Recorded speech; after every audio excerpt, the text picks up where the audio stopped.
Yurtimiz hayotiga oid xabarlarga qaytamiz. Kitob inson tafakkurini boyitadigan, dunyoqarashni kengaytiradigan hamda yetuklik sari chorlovchi manbadir. Surxondaryo viloyatida kitobxonlikni keng targ'ib qilish, davlat xizmatchilari o'rtasida kitob mutolaasi madaniyatini yuksaltirishga qaratilgan muhim tadbir o'tkazildi. Kitobxon davlat xizmatchisi ko'rik-tanlovining yakuniy bosqichidan muxbirimiz xabar qiladi. Surxondaryo viloyati hokimi tashabbusi bilan yo'lga qo'yilgan kitobxon davlat xizmatchisi ko'rik tanlovi so'nggi 2 yilda izchil o'tkazilib, bugungi kunda yaxshi an'anaga aylanib ulgurdi. Mazkur tanlov viloyat hokimi sovrini uchun 3 bosqichda tashkil etildi. Dastlab ishtirokchilar uchun 10 ta kitob saralab olinib, savollar aynan shu asarlar asosida tuzildi. Har bir bosqichda qatnashchilar o'z bilim va salohiyatlarini namoyon etib, mutolaa borasidagi tayyorgarliklarini sinovdan o'tkazdi.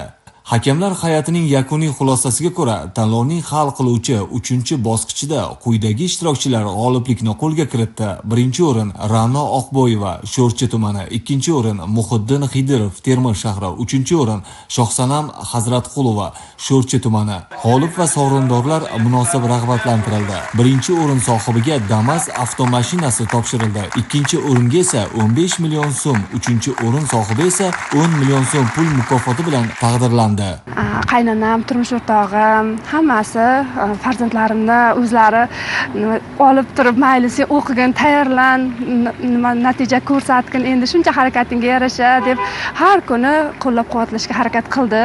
Men yuzim yorug' bo'ldi, Xudoga shukr, ularning ishonchini oqladim. Shubhasiz mazkur tanlov davlat xizmatchilari o'rtasida kitobxonlikni rivojlantirish, mutolaa madaniyatini keng yoyish hamda ma'naviy-ma'rifiy muhitni yanada mustahkamlashda muhim o'rin tutmoqda. Mana shu tanlovda shu sovrindor bo'lgan ishtirokchi sifatida bitta narsani aytaman. Bugun O'zbekistonda kitob o'qigan odam eng aziz insonga aylanyapti. Kitob insonni yaxshilikka chorlovchi, bilim insonni doim ezguliklar, yaxshi ishlar sarlovchidir. Lekin shu narsa ajralib turadi-ku, bugun kitob o'qigan odam yana ham aziz bo'lyapti. Bugun kitob o'qigan insonlar shu namuna sifatida ko'rsatilyapti. Shuning uchun bugun O'zbekiston yoshlari butun xalqimizdan ko'proq kitob o'qishlarini, ko'proq ilmga intilishlarini chorlab qolaman.